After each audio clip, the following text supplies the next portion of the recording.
I pulled up and parked outside the police station in our medium-sized town. My mind was working feverishly, and I needed to get the anger inside me under control. I kept repeating to myself, "Stay cool, watch your tongue, don't cross the line, don't threaten that asshole, don't freak out, make sure there are witnesses, burn the bastard." I kept repeating to myself, "Don't cross the line, don't cross the line," over and over again as I walked to the front of the station. I walked up to that thick, bulletproof window and asked in as normal a voice as I could, "Is Officer Jenkins here? I'd like to talk to him." The female officer outside the window asked, "What's this about?" "I'm trying to save his life." That got her attention. 2 minutes later, this arrogant shit was standing in front of me, smiling as if he recognized me. "Officer Jenkins, I'm David Smith. I believe you've met my wife?" Now his smile turned into a smirk. I can see the word cook wanting to come off his lips. "What can I do for you, Mr. Smith?" I thought to myself, "I'm going to wipe that smirk off your face, you worthless bastard." In the calmest, most innocuous voice I was capable of, as if I were reading the news, I said, "I'm here to save your life, although frankly it's probably too late. You're almost dead already." He didn't take the news very well. "Are you threatening me?"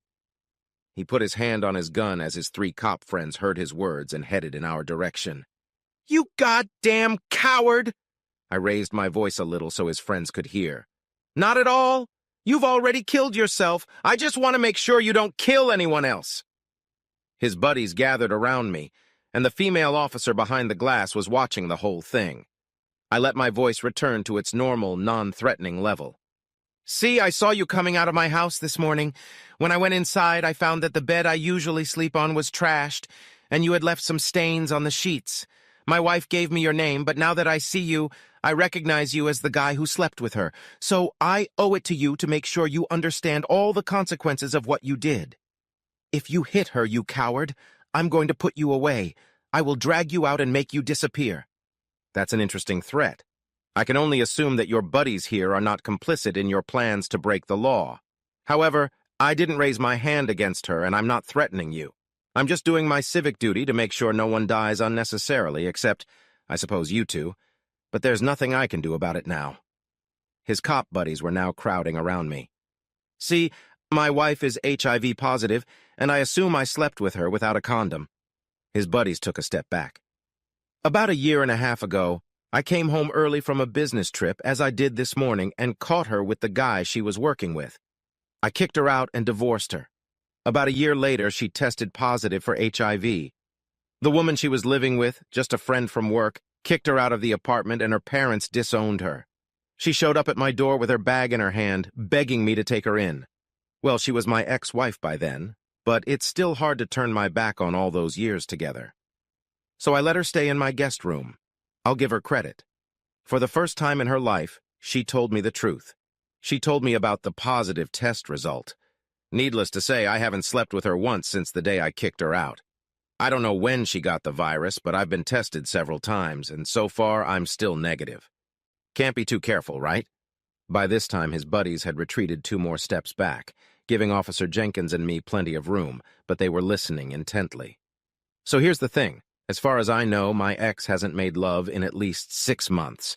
She's an inveterate liar and a bit of a narcissist. Alcohol doesn't improve her veracity. I'm guessing you picked her up at a bar somewhere, or maybe somewhere else. I don't really care. Like I said, she's my ex. I just want to warn you that there's a good chance you've contracted the virus. It takes about 6 months for it to show up in the tests, but in the meantime, you could pass it on to someone else. You're married, aren't you?" I could see by the ring on his finger that he was married. "If you have sex with your wife, you really need to use a condom until the test results come back. Tell your wife you have a urinary tract infection or something. I'm sure you're already good at lying to her." I could see the hatred in his eyes. He wanted to kill me, but there were witnesses. Good thing I decided to do it at the police station. Anyway, what kind of bastard would kill a messenger? "Well, I just wanted you to know. You need to start getting tested. I doubt my ex will tell you." I nodded, turned, and went to the door. "Have a good day." Driving away from the station, I couldn't contain the smile on my face. My wife wasn't HIV positive, and she wasn't my ex-wife yet. She would be, of course, but later. I was honest when I told Officer Jenkins that my wife was unfamiliar with the truth, though I wasn't exactly honest when I told him he was infected with AIDS. Well, little lie. That's on me. For the first few miles, I looked in the rearview mirror, wondering if Officer Jenkins or his friends would follow me. I guess they had better things to do. It was funny to think of all the chaos going on at the station. 20 minutes later, I stopped by my favorite diner to meet my friends. I texted them this morning. I have the kind of friends who are always willing to eat together at the diner. We preferred breakfast, but lunch would do as a last resort. Usually we would sit and talk and make bad jokes and exchange insults. My friends knew me all too well, and in the middle of the meal they asked me what was bothering me. Taking a deep breath, I told them, "If you can't tell your friends about your problems, who can you tell?" I've always said that lunch with friends might be the best therapy a guy can get, and that day they proved me right. Man to man, they supported me, and I knew their wives would too. The rest of lunch went a little somber, but I knew I wasn't alone. They told me they had my back if dishonorable Officer Jenkins came after me. I'll admit, I drove home feeling a lot better than I did when I left this morning. It didn't last long. When I got home, there were police cars scattered outside and a swarm of blue lights on my property. Great. I thought they were coming for me. I was stopped by an officer who seemed to recognize me. "Mr. Smith, would you please park here and get out of your car? I have to tell you that people know where I am, and I had lunch with 5 witnesses if you're planning anything." "Sir, would you please step out of your car?" I got out, stood by my car, and waited. Eventually, a fat detective in a cheap suit came up to me.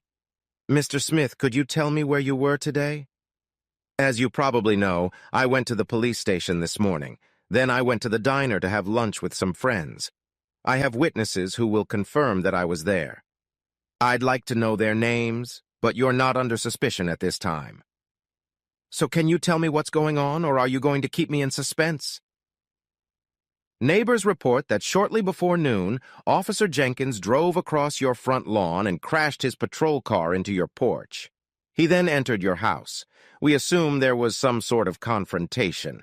We have a pretty good idea of what they were arguing about, since your performance at the station this morning did not go unnoticed.